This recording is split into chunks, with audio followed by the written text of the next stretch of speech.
Welcome to Unbound, the podcast with Beth Curry, author, storyteller, and survivor.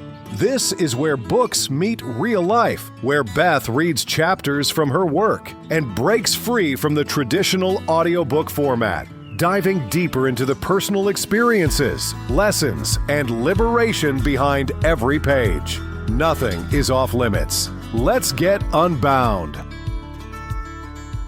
Hey everybody, welcome back to an off-script episode of Unbound. Before we get into this, I just want to say this episode is for information and personal experience only. I'm sharing what 9D breathwork has been like for me. This isn't medical advice, and it's not a replacement for professional care. As with anything involving breath, your body is the authority. If something doesn't feel right, you stop, you slow down, you adjust. That's all. With that said, welcome to another completely off-schedule episode because clearly I have a lot of things to say. It's been joked that I am so quiet and a great listener, so I've had years of thoughts and words that I need to barf out.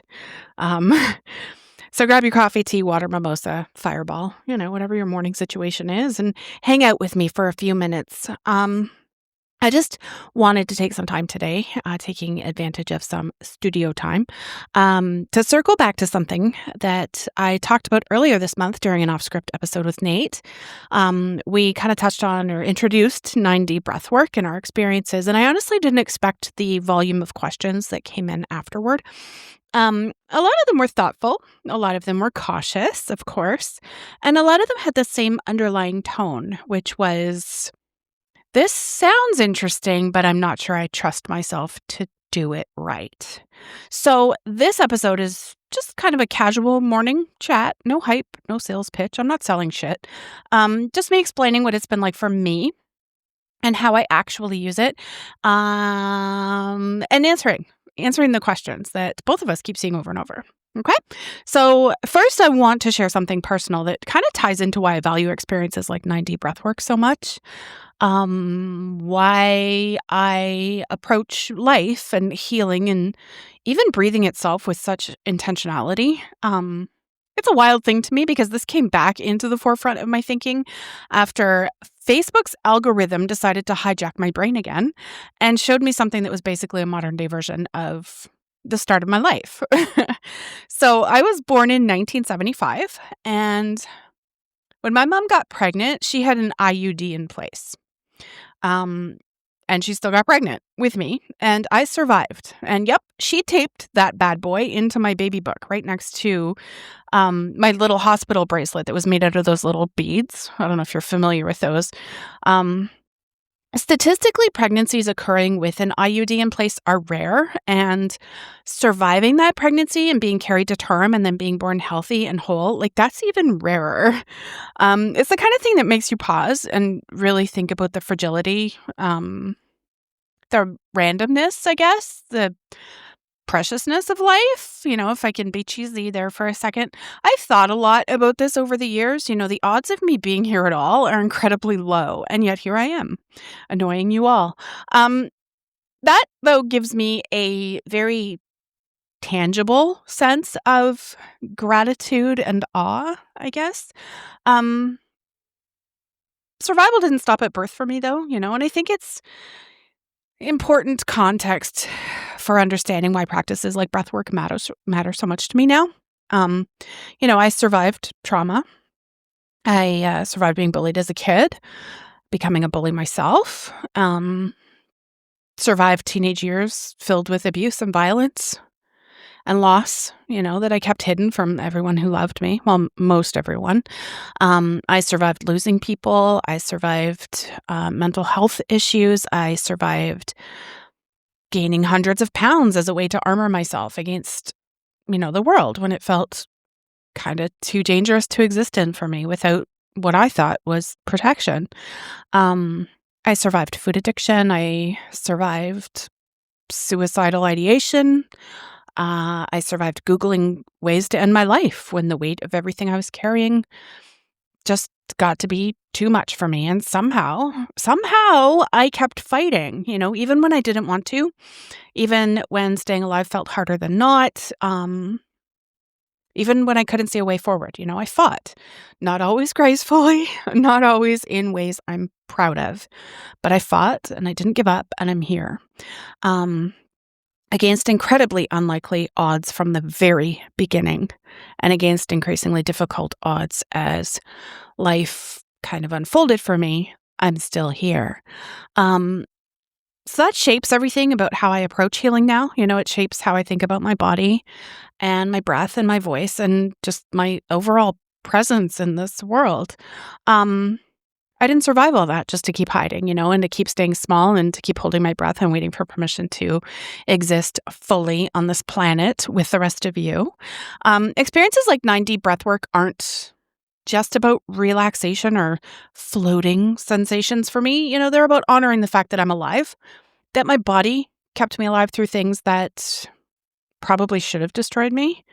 That my breath, the very thing we're talking about today, has been with me through every damn moment of that survival. I think each breathwork session becomes just this kind of quiet acknowledgement for me. I survived incredible odds to be here. I survived childhood. I survived trauma and my own attempts to disappear, And I want to honor that survival by being fully present and fully aware and fully grateful for this life that I think I was meant to be in, and that I fought so hard to keep, if that makes sense.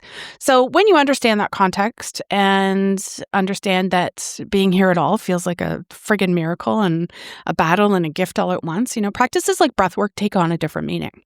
It's not just about stress relief or these super cool wellness trends.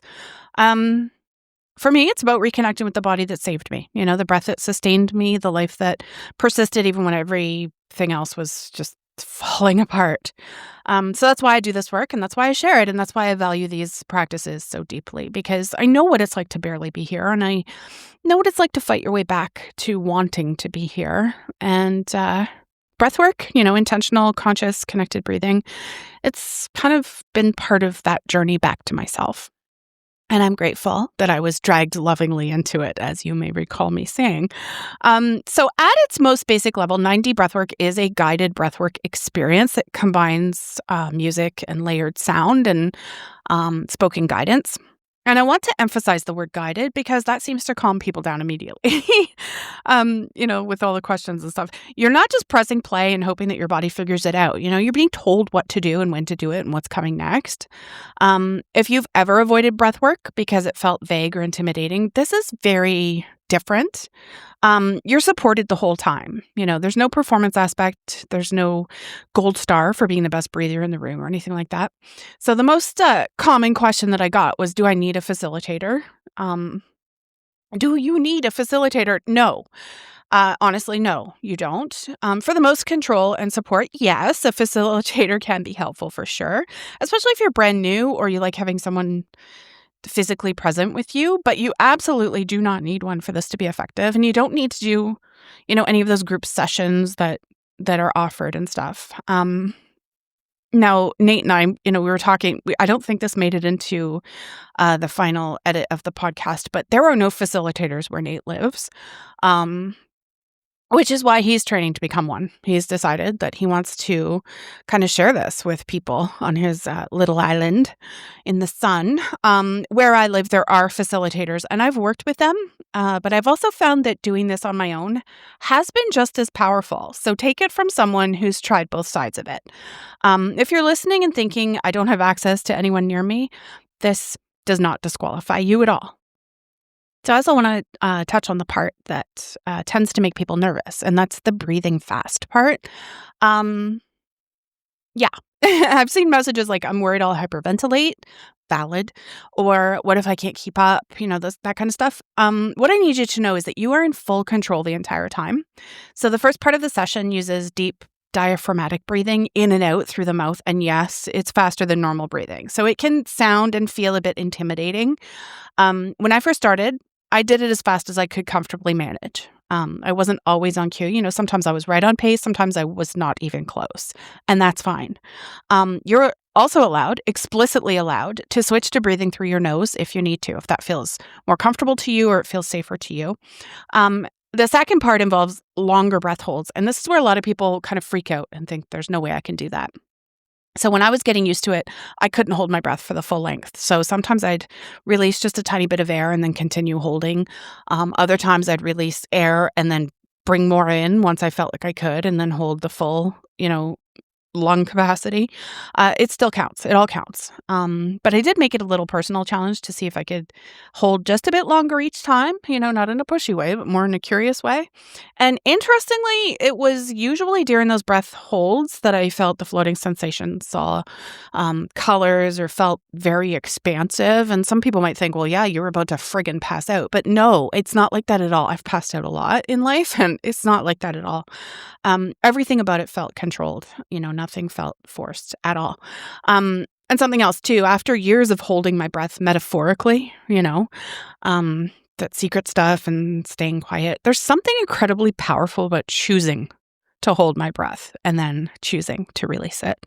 To me, it's agency, it's control. It's my body doing what I tell it to do, not what trauma trained it to do.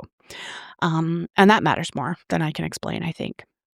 So people have also asked what it feels like, which is really hard to answer because it's different every time. And I would imagine it's very different for each individual as well. And, what you're holding on to and what you need to release and what you're working through. Sometimes it's calming. Sometimes it's emotional.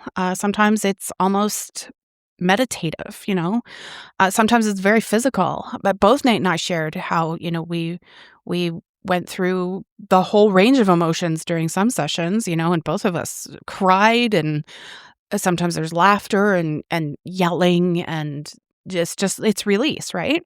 I've done sessions with my eyes open and with my eyes closed. Personally, I prefer using my drowsy sleep mask, not trying to sell those or anything, and being in total darkness.